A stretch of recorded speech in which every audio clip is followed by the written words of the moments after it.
आज दुनिया में लाखों लोग ऐसे हैं जो एक मर्डरर की टी शर्ट पहनते हैं, उसके टैटूज बनवाते हैं, उसके नाम पर अपने बच्चों के नाम रखते हैं। नहीं, ये कोई हीरो नहीं था, कोई फ्रीडम फाइटर नहीं था, बल्कि ये एक ऐसा क्रिमिनल था जिसने हजारों लोगों को मरवाया, जिसने पूरे एक मुल्क को तबाह कर दिया। तो फिर आखिर ये आदमी इतना बड़ा आइकन कैसे बन गया? और जब इसके बेटे ने इसकी एम्पायर का असली साइज रिवील किया तो पूरी दुनिया हैरान रह गई। इस आदमी का नाम था Pablo Escobar. Colombian drug lord Pablo Escobar.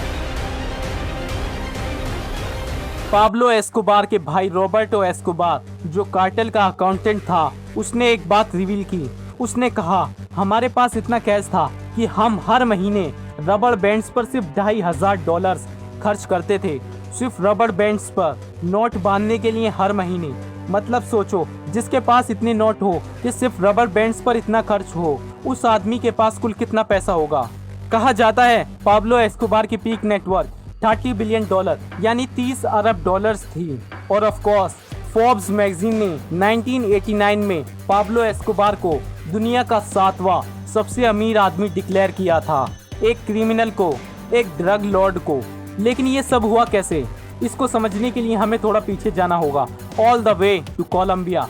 Colombia 1970s में दुनिया के सबसे गरीब मुल्कों में से एक था। वहाँ के लोगों के पास न नौकरी थी, न घर था, न कोई उम्मीद। और इसी कोलंबिया में एक गरीब घर में पैदा हुआ पाब्लो एस्कोबार। पाब्लो बचपन से ही एक बात सोचता था, या तो मैं अमीर बनूंगा या मर जाऊंगा। पहले छोटी चोरियां, फिर स्मगलिंग और आहिस्ता आहिस्ता कोकेन। कोकेन का वो दौर था जब अमेरिका में इस चीज की डिमांड आसमान छू रही थी।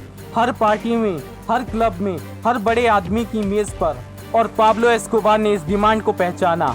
उसने मेडेलिन कार्टन बनवाया और देखते ही देखते पाब्लो एस्कोबार कोलंबिया से अमेरिका तक 80% कोकेन सप्लाई कंट्रोल करने लगा। 80% मतलब हर 10 में से 8 कोकेन शिपमेंट पाब्लो के आदमियों की जेब से गुजरती थी। लेकिन यहाँ एक बहुत बड़ा सवाल पैदा होता है, अगर पाब्लो इतना बड़ा क्रिमिनल था तो फिर लोग उसे हीरो क्यों समझते थे? इसीलिए क्योंकि पाब्लो सिर्फ एक ड्रग लॉर्ड नहीं था, यहीं पर वो बाकी सब क्रिमिनल से अलग था। पाब्लो ने कोलंबिया के सबसे गरीब लोगों के लिए घर बनवाए, स्कूल्स बनवाए, फुटबॉल स्टेडियम्स बनवाए, गरीब लोगों को पैसा बांटा, उनके बच्चों की पढ़ाई पर खर्च किया। बल्कि कोलंबिया के गरीब लोग पाब्लो को अपना रॉबिन हुड कहते थे। और यही वो मोमेंट था जब एक क्रिमिनल एक आइकन बन गया। लेकिन हमेशा की तरह असली सच कुछ और ही था। पाब्लो एस्कोबार ने अपने करियर में 3000 से ज्यादा कोलंबियंस को मरवाया, जिनमें जजेस थे, पॉलिटिशियंस थे और आम लोग भी थे।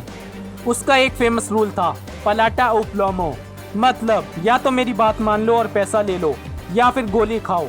और ऑफ कोर्स कोलंबिया के ज्यादातर लोगों ने पैसा ही लिया। जैसे ही पाब्लो की पावर अपनी पीक पर पहुंची, उसने कोलंबिया की गवर्नमेंट को ऑफर दी, मैं देश का सारा कर्जा खुद चुका दूंगा, बस मुझे अमेरिका के हवाले मत करो। एक क्रिमिनल, एक ड्रग लॉर्ड नेशनल डेब्ट चुकाने की बात कर रहा था। लेकिन इसके बाद जो हुआ वो सुनकर आज भी लोग हैरान रह जाते हैं।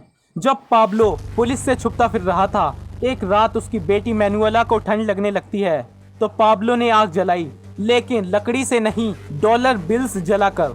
उस एक रात उसने अपनी बेटी को गर्म रखने के लिए $2 मिलियन जला दिए, $2 मिलियन। और आखिर 1993 में कोलंबिया पुलिस ने पाब्लो को घेर लिया और जैसे ही पुलिस उसके ठिकाने तक पहुंची, पाब्लो एस्कोबार मारा गया। लेकिन पाब्लो के मरने के 30 साल बाद आज भी उसकी नेटफ्लिक्स सीरीज चलती है, उसके म्यूजियम्स हैं। कोलंबिया में लोग पैसा देकर उसकी जगह देखने जाते हैं। ये दुनिया का सबसे बड़ा पैराडॉक्स है। एक आदमी जिसने 3000 लोगों को मरवाया, आज वो एक ब्रांड बन चुका है। पाब्लो एस्कोबार की कहानी यहाँ खत्म नहीं होती। आज भी दुनिया में पाब्लो जैसे लोग मौजूद हैं जो गरीबों को पैसा बांटते हैं, स्कूल्स बनाते हैं, स्टेडियम्स बनाते हैं। बल्कि आहिस्ता आहिस्ता हम उन्हें हीरो समझने लगते हैं, लेकिन उनका असली चेहरा वो कभी दिखाते नहीं। एक बात तो कंफर्म है, जब तक हम पावर को ग्लैमर की नजर से देखते रहेंगे, पाब्लो एस्कोबार जैसे लोग बनते रहेंगे और हम कुछ नहीं कर पाएंगे। सब्सक्राइब।